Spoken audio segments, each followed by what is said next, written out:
Hi friends, welcome back to my channel. இன்றைக்கி நம்ம சேனலில் வந்து எம்மியான ஃபிஷ் கறி தான் பார்க்க போகிறோம். அதுவும் சிம்பிளாக செய்கிறது. அதுக்கு முன்னாடி ஃபஸ்ட் டைம் தான் என்னோடய சேனலை பார்க்குறீங்கன்னா யாராவது தயவு செஞ்சு சப்ஸ்கிரைப் பண்ணிக்கோங்க. வாங்க எப்படி செய்கிறதுன்னு பார்க்கலாம்.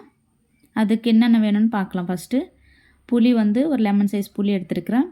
பூண்டு உரித்து வச்சது, சின்ன வெங்காயம், ஒரு தக்காளி, இஞ்சி, இவ்வளோதாங்க. மீன் நல்லா வாஷ் பண்ணி வச்சுருக்கிறேன். உப்பு போட்டுட்டு நல்லா லெமன் போட்டு நல்லா கழுவி வச்சுருக்கிறேன். ஸ்மெல்லெல்லாம் இல்லாமல் இருக்குது கொஞ்சம். அடுத்ததாக புளி தண்ணிக்குள்ளே ஊற வச்சுக்கலாம். புளி கழுவி வச்சுட்டு ஊற வச்சானா நல்லது, அழுக்கெல்லாம் போயிடும். இப்போ தேவையான அளவுக்கு ஆயில் எடுத்துக்கலாம். மண் பாத்திரத்தில் செஞ்சால் தான் மீன் குழம்புக்கு நல்ல டேஸ்ட்டே வரும். கொஞ்சம் வெந்தயம் போட்டேன், ஜீரகம் கொஞ்சம். வெந்தயம் போடுறதுனால மீன் குழம்பு டேஸ்ட் தூக்கலாக இருக்கும். அடுத்ததாக பார்த்திங்கன்னா நான் காமிச்சதில் கொஞ்சமாக மாற்றி வச்சுட்டு சின்ன சின்னதாக எல்லாமே கட் பண்ணி வச்சுருக்கேன். வெங்காயம், பூண்டு, இஞ்சி பகுதி வந்து மிக்சியில் கொரன்னு அடித்து வச்சுருக்கிறேன். இது கொஞ்சம் தான் இதில் ஆட் பண்ணுறேன். பகுதி வந்து அரைச்சி வச்சுருக்கிறேன், அதுவும் இதில் ஆட் பண்ண போகிறேன். இது கொஞ்சம் கலர் சேஞ்ச் ஆகட்டும். அடுத்தது அதை ஆட் பண்ணிக்கலாம்.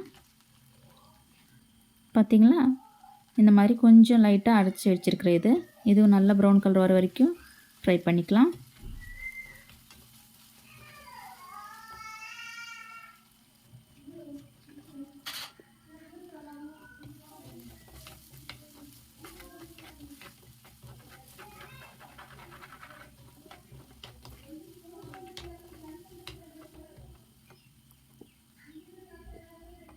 இப்போ கட் பண்ணி வச்சுருந்தா தக்காளி இதில் ஆட் பண்ணிட்டேன்.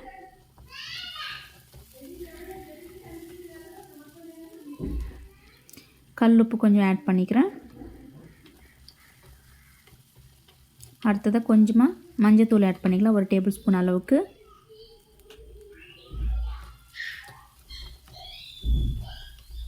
நெக்ஸ்ட்டு மிளகாத்தூள் ஆட் பண்ணிக்கலாம். கொஞ்சம் காரம் அதிகமாக வேணும்னா அதிகமாக ஆட் பண்ணிக்கலாம். நான் 3 டேபிள் ஸ்பூன் அளவுக்கு ஆட் பண்ணிட்டேன். இப்போது இதுவே கொஞ்சம் காரம் அதிகமாக இருக்குது. இது எல்லாமே நல்லா ஆயிலில் கொஞ்சம் குக் ஆகட்டும். அடுத்ததாக பார்த்திங்கன்னா கொஞ்சம் தனியாத்தூள் ஆட் பண்ணிட்டேன், ஒரு டேபிள் ஸ்பூன் அளவுக்கு.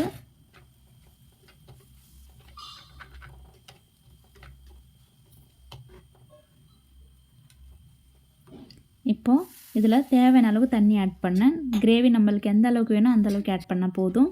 நான் 1 கிளாஸ் அளவுக்கு தான் தண்ணி ஆட் பண்ணேன். நல்லா கொதிக்கிற வரைக்கும் வெயிட் பண்ணிவிட்டு அதுக்கப்புறம் புளி தண்ணி இதில் ஆட் பண்ணிக்கலாம். கரைச்சி வச்சுருந்தா புளி இதில் ஆட் பண்ணிக்கலாம். இப்போது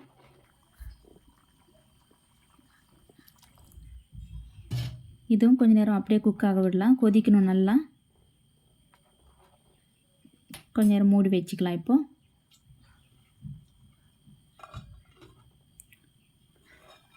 இப்போ இதில் மீன் ஆட் பண்ணிக்கலாம்.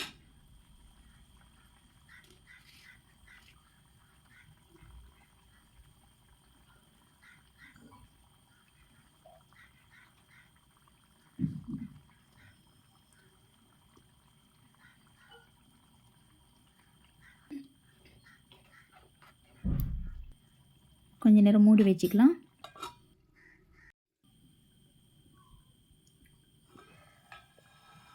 பார்த்திங்களா, நல்லா குக் ஆகிருக்கு. அதே மாதிரி ஆயில் கூட வெளியில் வந்திருக்கு. இந்த ஸ்டேஜில் தான் எப்போவுமே இருக்கணும். மீன் குழம்பு எப்போவுமே மேலே ஆயில் வந்தால் தான் நல்லா டேஸ்ட்டே கிடைக்கும். ஜஸ்ட் இப்போ கலக்கிக்கலாம். கலக்கிட்டு உப்பெல்லாம் கரெக்டாக இருக்குன்னு பார்த்துக்கலாம். அதே மாதிரி கொஞ்சம் மீனெல்லாம் திருப்பி போட்டுக்கலாம்.